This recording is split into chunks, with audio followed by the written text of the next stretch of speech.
tydeligt at læse her, men der står som regel et eller andet navn, og nogle gange står der faktisk en mailadresse på journalisten, så man har mulighed for at kontakte vedkommende. Der står også nogle gange, om vedkommende er freelance eller ansat af avisen.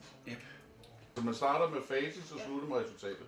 Men er det ikke sådan, det hedder? Er det ikke sådan, man gør med konklusionen, ikke? Jo. Og det er simpelthen en konklusion, man starter med. Man starter som regel med sådan et eller andet statement. Det kan også være et spørgsmål, men det er tit en konklusion.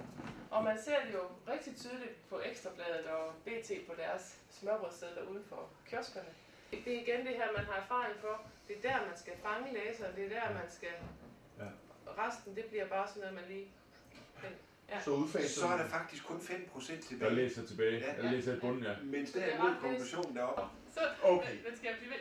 Jeg skriver altså ikke på engelsk, fordi så skal jeg tænke alt for meget over det.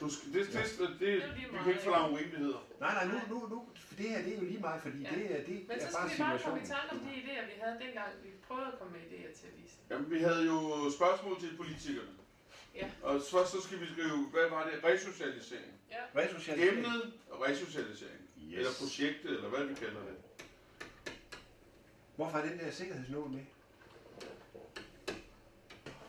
Og så er der spørgsmål til ledelsen i fængsel, ikke? Om hvad deres mening er om resocialisering. Ja, det var vel egentlig. Ja. Det havde også, vi snakkede også om, at vi skulle have, hvordan det udenfor. Ja, vi skulle have, Michael snakkede om, at han ville lave et spørgsmål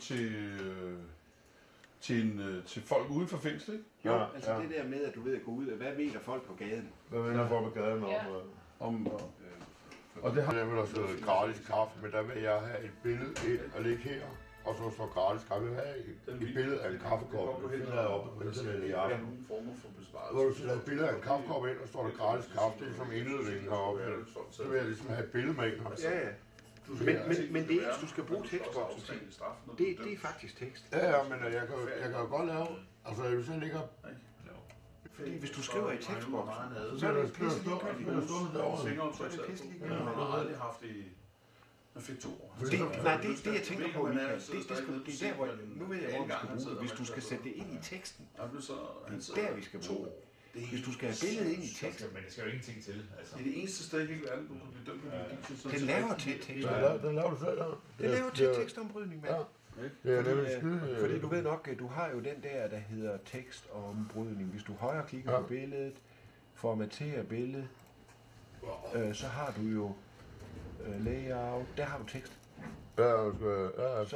Og hvis det skal være øverst og nederst og igennem og bagved og alt det her. Hvad er det der igennem for noget? Kontra herindtil, så har jeg jo været, fra 93 har jeg været selvstændig indtil jeg startede her.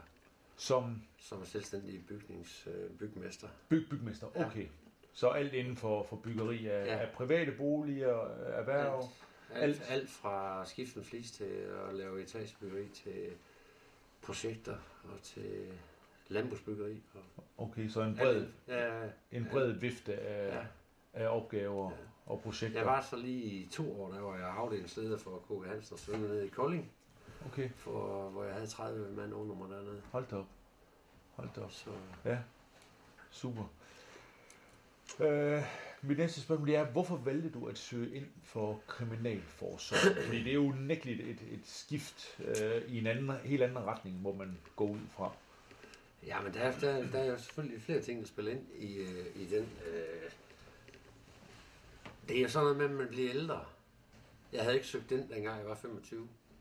Nej, der er lidt af det hele. Der er lidt af det hele. Ja. Mere eller mindre ens unger, de er flyttet hjemmefra, og konen hun er hjemme anden dag eller tredje dag, og så sidder du selv som selvstændig der, så kan du sige, hvad er meningen med livet? Ja. Kunne det være sjovere at bruge de menneskelige ting frem for de økonomiske faktorer? Ja.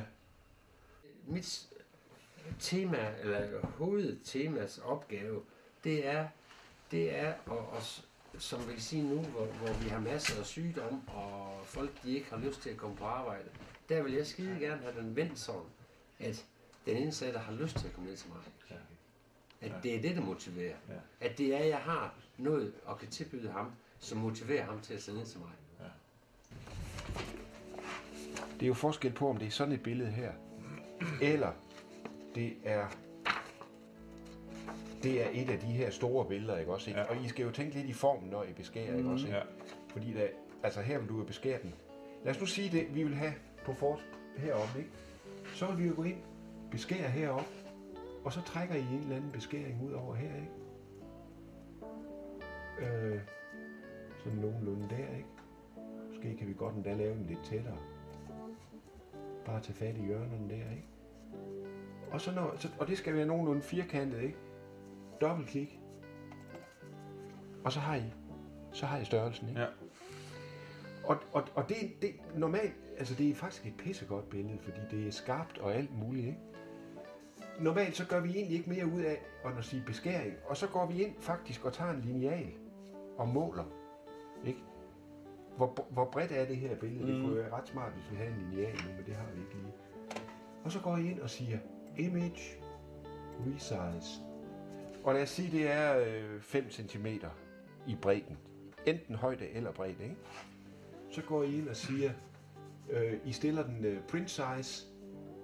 Jeg siger altid resolution 300 for at være sikker på, at det har at opløsningen er høj nok til tryk, ikke? Ja.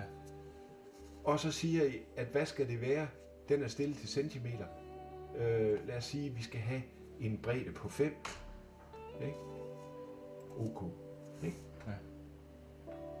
Og så er det egentlig bare, så går jeg ind og siger i den samme mappe, file, save as, og så skriver vi Torbjørn.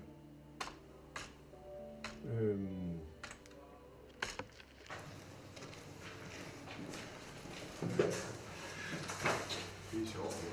Ja. Nej. Kommer med et nyt nummer af avisen. Fedt, mand. Væk bag murene. Ja, skide godt. Så.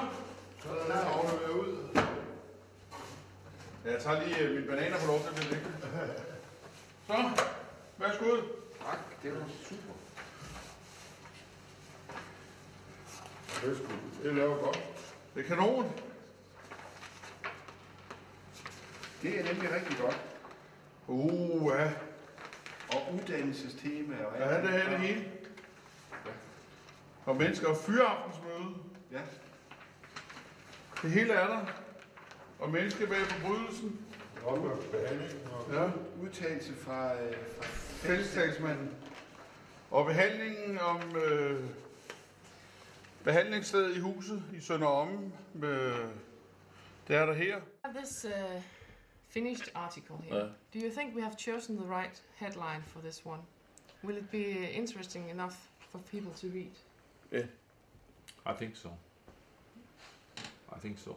Because, I mean, it explains exactly what it is and what it's about, this Yes. place. So I think it's a very good headline. Yes.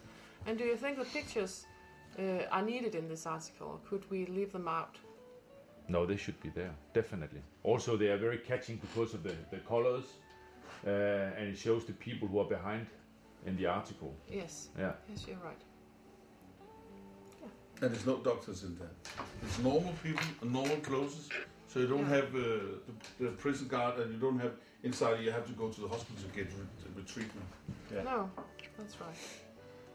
It's really good for people. Yeah. And then also we have, of course, the ad for the